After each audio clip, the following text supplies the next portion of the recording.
हरि ओम। हम लोग तुलसीकृत रामचरितमानस के बारे में चर्चा कर रहे हैं और उसके जो कुछ संदर्भ हैं, कुछ कहानियां हैं, उनका आनंद ले रहे हैं। और इस प्रक्रिया में पिछले सत्र में हमने देखा था कि पार्वती जी बहुत कठिन तप कर रही हैं और इतना कठिन तप कर रही हैं कि जो साधारण नहीं है। और इतना कठिन तप करने के बाद जब उनका बहुत कठिन तप हो रहा है तो अब लोगों को जो बात देखने वाले हैं, कौन, देवता लोग और बाकी सब लोग, वो सब लोग सोच रहे हैं कि भाई पार्वती जी बहुत तप कर रही हैं। और अब भगवान राम के देखिए कैसे भगवान राम की अनुकंपा, कैसे उनका प्रभाव पड़ता है। तो हमें मालूम है कि भगवान शिव जो हैं वो सती के जो आत्मदाह के बाद से और उसके पहले से भी, और हम जब जानते हैं कि भगवान शिव जो हैं अधिकांश जो है वो अपने अखंड योग में या अपने समाधि में या अपने में, अपनी समाधि में रहते हैं, मतलब अपने में लीन रहते हैं। वो दुनिया में कहाँ क्या चल रहा है इस बार की उनको कोई विशेष उनका उन सबसे प्रयोजन नहीं होता। और हमारे पुराणों में जो कथाएं कही जाती हैं उसमें क्या कहा जाता है कि भाई भगवान, जो दुनिया में संसार में जो कुछ चल रहा है वो सब भगवान विष्णु देखते हैं। भगवान शिव जो हैं वो अधिकांश समाधि में लीन रहते हैं और जब कभी प्रलय की आवश्यकता होती है तब वो उस कार्य को संहार करने को, प्रकृति के संहार के लिए अपना काम कर देते हैं। और अच्छा भी है, अगर ऐसे भगवान समाधि में नहीं लीन रहेंगे तो जो कुछ भगवान विष्णु बनाएंगे वो प्रकृति बार बार बिगड़ती जाएगी। तो देखा जाए तो उसमें कुछ गड़बड़ नहीं है। लेकिन अब तुलसीदास जी जो हैं, गोस्वामी तुलसी जी, वो देखो कहानी को कुछ एक अलग ही प्रकार का मोड़ देते हैं। क्या कहते हैं? कहते हैं कतहु मुनिन उपदेश ज्ञाना, कतहु राम गुण करई बखाना, जदपि अकाम तदपि भगवाना, भगत बिरह दुख दुखित सुजाना। कौन? तो ये कह रहे हैं कतहु मुनिन उपदेश ही ज्ञाना, मुनियों को ज्ञान का उपदेश दे रहे हैं। कौन दे रहे हैं? भगवान शिव।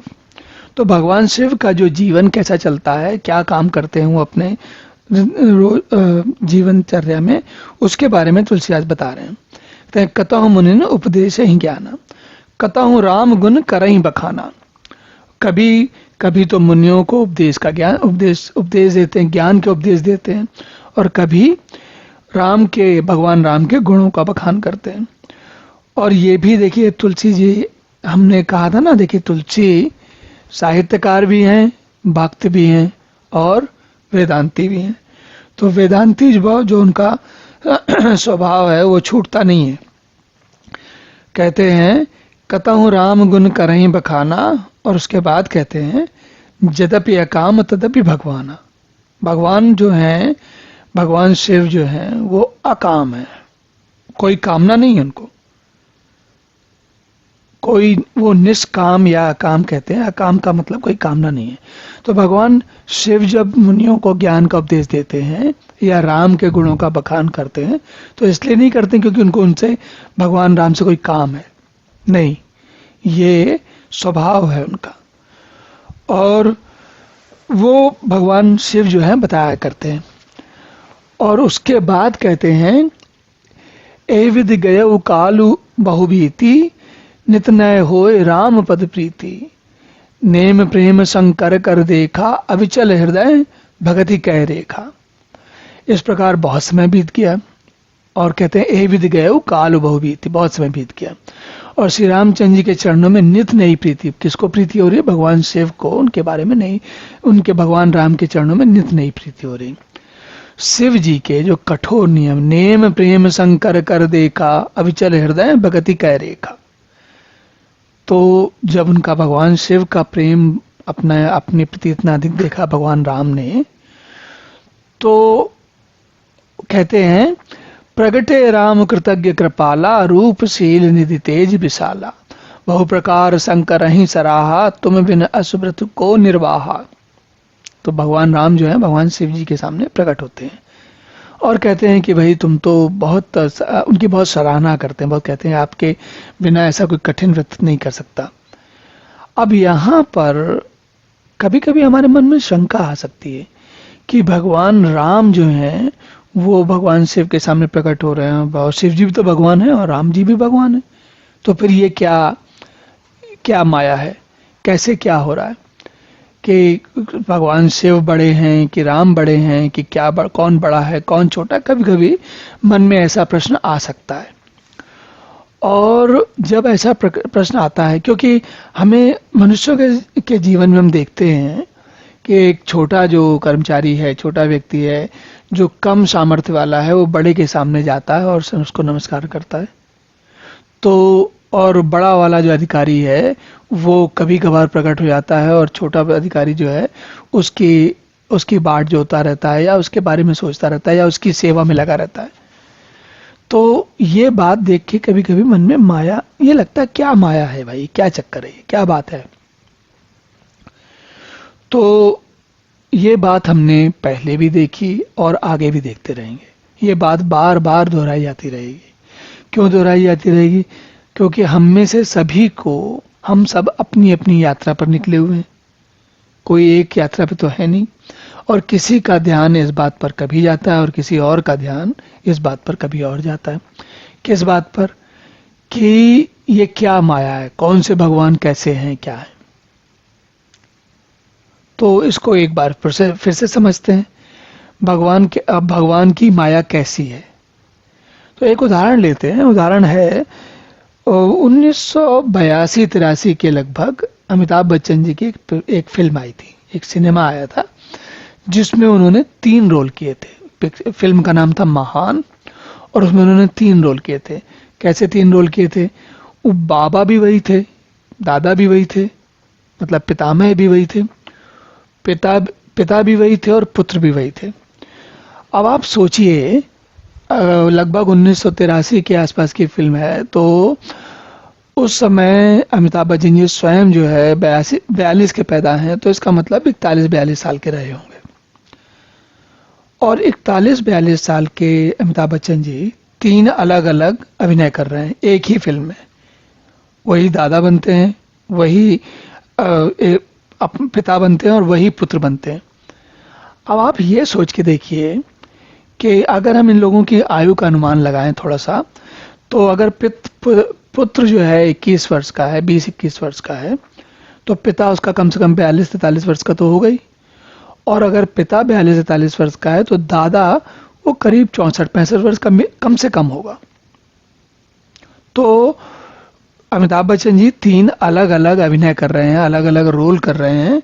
एक 65 वर्ष के आयु के व्यक्ति का, एक 42-43 वर्ष की आयु के व्यक्ति का और एक 20-21 वर्ष की आयु के व्यक्ति का।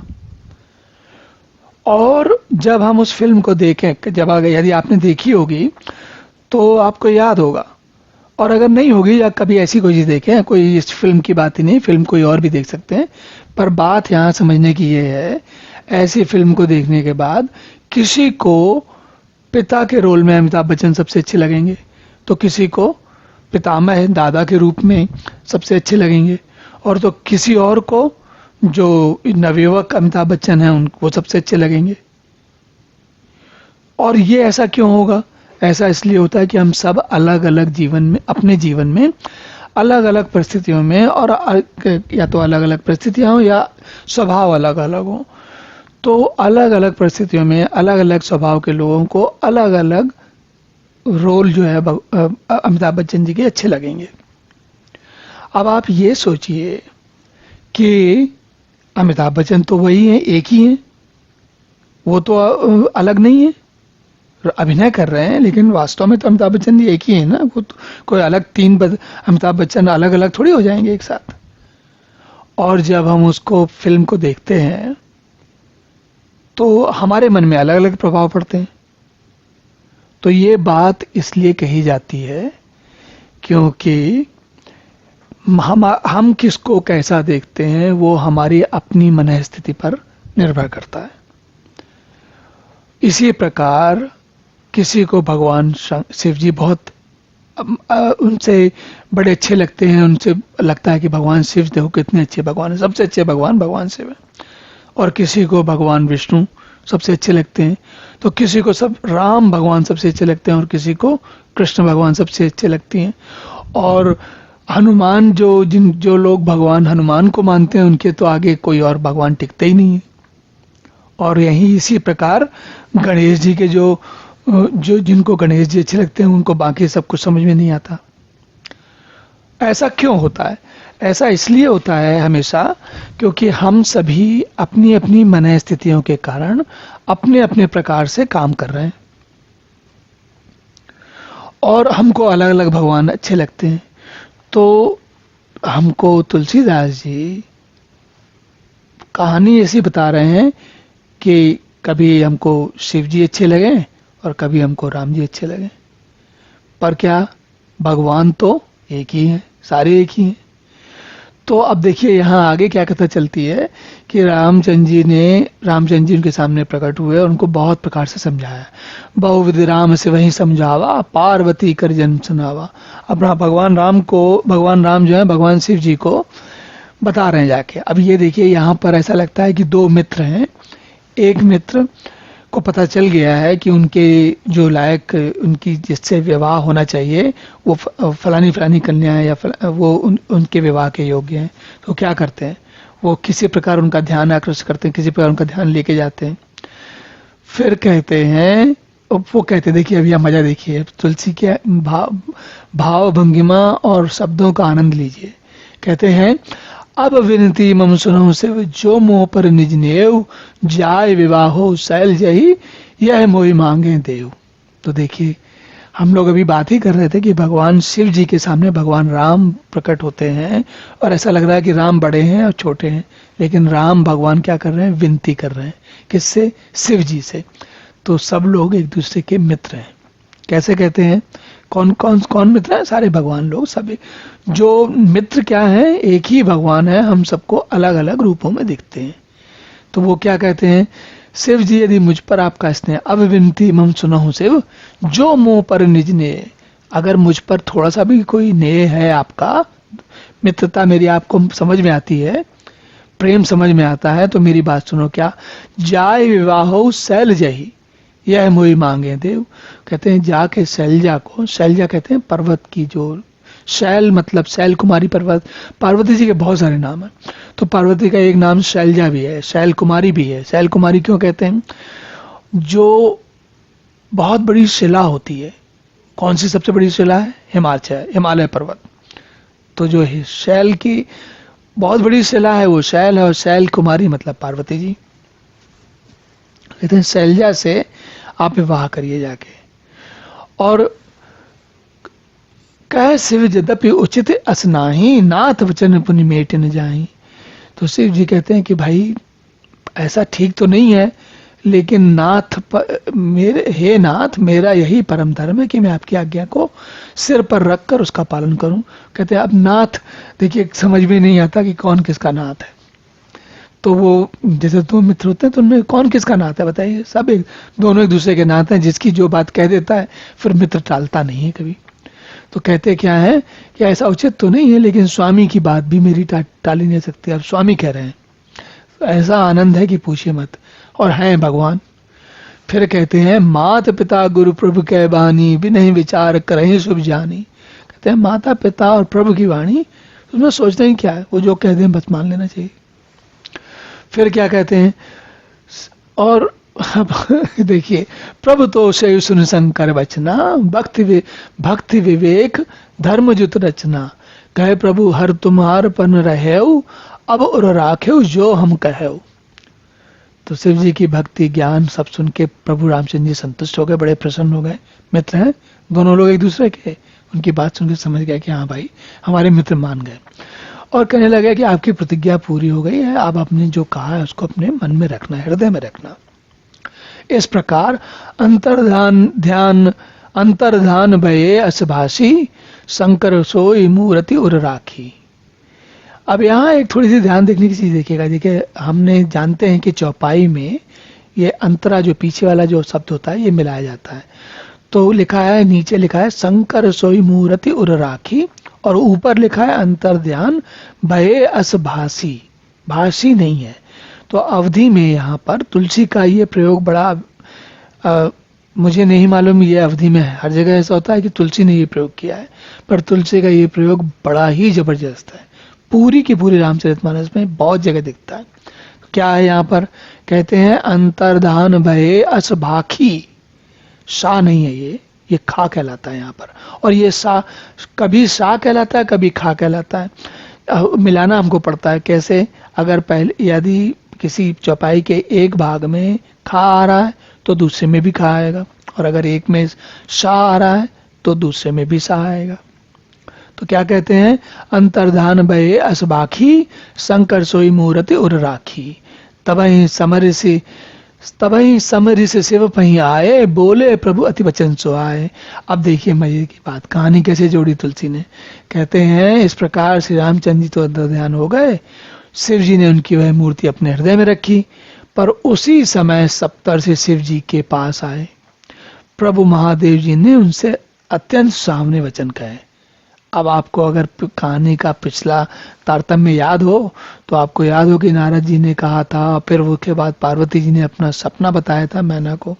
सपने में क्या बताया था, उन्होंने कहा था कि वो सप्तऋषि कुछ कहेंगे आके। तो चलिए अब सप्तऋषि क्या कहते हैं वो हम अगले सत्र में देखते हैं कि क्या कहते हैं।